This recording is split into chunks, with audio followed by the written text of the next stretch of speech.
আছে। আমি লাড়া ঝাড়ে মারা হাতে পায়ে জল দিয়ে বিন্দাস ঘুমাই। যে ঘটনাগুলো ঘটেছে আমি কিছু জানি না, খালি দেখে তার মধ্যে একটাই শুভ ওই সুবিধাদের ঘরে, তখন আমার ঘর ছিল রান্নাঘর হতো, রান্না হতো আমাদের ওই শুভ মানে এত পরিমাণ হাসছে। হ্যাঁ এক গ্লাস, এই গ্লাসের এক গ্লাস ভাঙ খেয়ে সবাই এক গ্লাস করে খেয়েছি, এত হাসছে লাস্টে হাসি কন্ট্রোল করতে পারেনি, মুখের মধ্যে গামছা ভরে দিয়েছে শুভ দিয়ে ওই ঘরের সামনে নাম করে দিয়ে এরকম ভরে দিয়ে এরকম ঠিক এরকম হাতের পেছনে দাঁড়িয়ে আছে।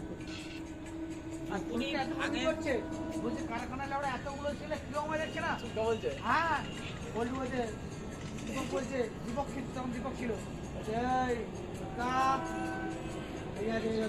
সুবিধা আলু ভাজছে, আলু ভাজা আর ডাল ভাত হচ্ছে, সুবিধা আলু ভাজছে তখন ওরা ভেজেই যাচ্ছে মাছ। হ্যাঁ সবাই খেয়েছে, ভেজা ছিল না।